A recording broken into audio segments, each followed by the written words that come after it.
नमस्कार दोस्तों, कैसे हैं आप लोग। बात करेंगे अभी यस बैंक की। यस बैंक के लिए एक और जबरदस्त अपडेट निकल कर आ रही है जो कि आपके सामने है। यस बैंक की माइक्रो फाइनेंस कारोबार पर नजर, क्या है बैंक का प्लान, और अपडेट भी देख सकते हैं। बिल्कुल 16 मार्च का यह लेटेस्ट अपडेट निकल कर आ रहा है जो कि मैं सबसे पहले आप लोगों के साथ डिस्कस करना चाहता हूँ।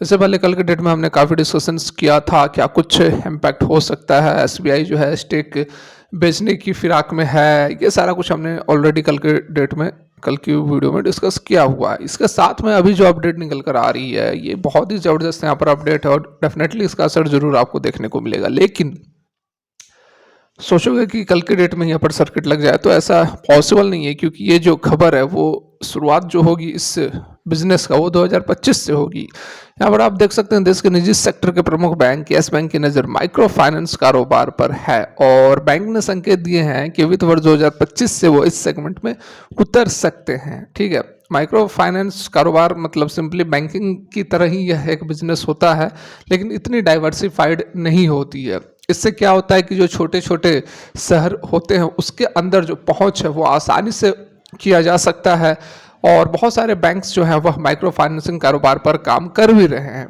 बैंक जो है लगातार किसी माइक्रो फाइनेंसिंग इंस्टीट्यूट के अधिग्रहण के विकल्प की तलाश कर रहा है। ठीक है, मतलब बहुत सारे ऐसे कंपनियां हैं जो कि केवल यही काम करते हैं, माइक्रो फाइनेंसिंग का ही काम करते हैं, तो उसकी या तो अधिग्रहण कर सकता है या फिर खुद इस बिजनेस के अंदर उतर सकता है। हालांकि बैंक ने कारोबार में उतरने की दूसरे विकल्प भी खुले रखे हैं जिस पर अगले वित्त वर्ष में फैसला हो सकता है। यस बैंक के एमडी और सीईओ प्रशांत कुमार ने एक प्रेस कॉन्फ्रेंस में कहा कि बैंक लगातार किसी माइक्रो फाइनेंसिंग इंस्टीट्यूशन की तलाश कर रहा है जिसे अधिग्रहित कर कारोबार में उतरा जाए। हालांकि इसके साथ ही बैंक ने वर्ष 2025 में खुद ही इस कारोबार को करने के विकल्प पर भी विचार कर रहा है। ठीक है, तो दोनों यहाँ पर पॉसिबिलिटी है, या तो कोई अदर कंपनी को अधिग्रहण कर लेगा या फिर खुद अपने एक इस कारोबार में उतर जाएगा।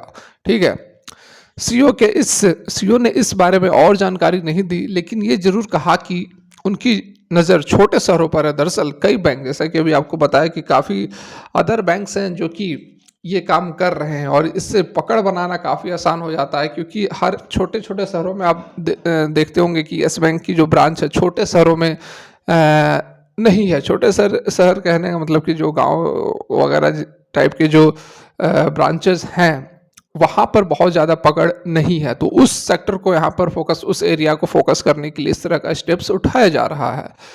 ठीक है, फर्दर यहाँ पर देख सकते हैं पोर्टफोलियो में स्मॉल और मिड एंटरप्राइजेस के लोन और मिड साइज कॉरपोरेट के लोन की हिस्सेदारी 30% है, जो कि बढ़कर 35% हो जाएगी। मतलब कि मिड साइज और जो रिटेल कस्टमर्स होते हैं उनको जो लोन दिया जाता है या फिर एमएसएमईज कहा जाता है वो 30% है, जो कि बढ़कर 35% तक हो जाएगा। ग्रॉस का एनपीए 2% पर है। वहीं डिपॉजिट ग्रोथ की रणनीति को साफ करते हुए कहा कि हम ऊंची दरें ऑफर कर ऊंची ग्रोथ हासिल नहीं करना चाहते।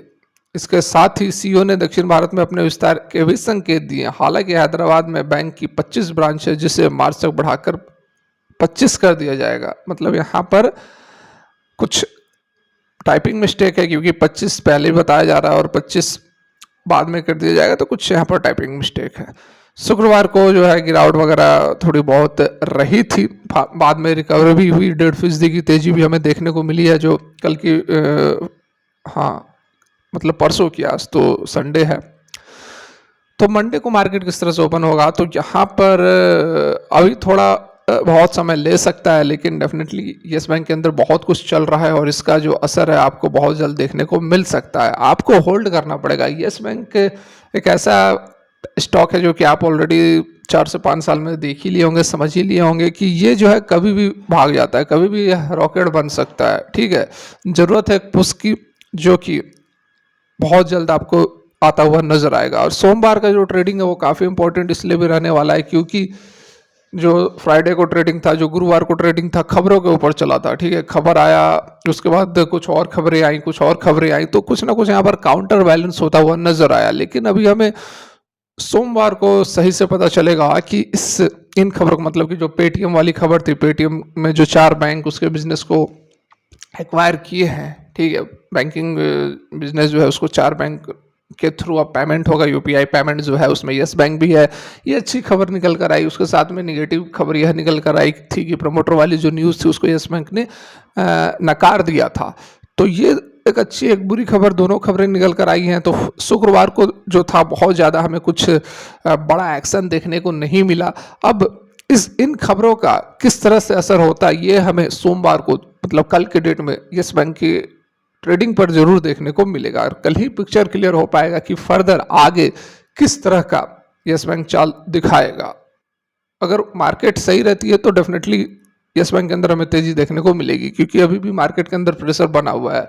शुक्रवार को आपने देखा होगा कि 1% तक निफ्टी बैंक निफ्टी गिर गई थी, उसके बाद रिकवर हुई। स्मॉल कैप और मिड कैप वाली जो खबर निकल कर आई थी सेबी की तरफ से, उसका असर कहीं ना कहीं अभी भी थोड़ा बहुत बाकी है। तो ओवरऑल मार्केट यदि ठीक सुधरता है तो यस बैंक के अंदर भी हमें तेजी देखने को मिल सकती है, लेकिन मेजर रोल प्ले करेगा कि पेटीएम वाली खबर का असर कैसा हो रहा है, किस तरह से बैंक ट्रीट कर रहा है। फिलहाल के लिए वीडियो यहीं तक अच्छी लगी और लाइक कर सकते हैं। Thanks for watching, have a great day.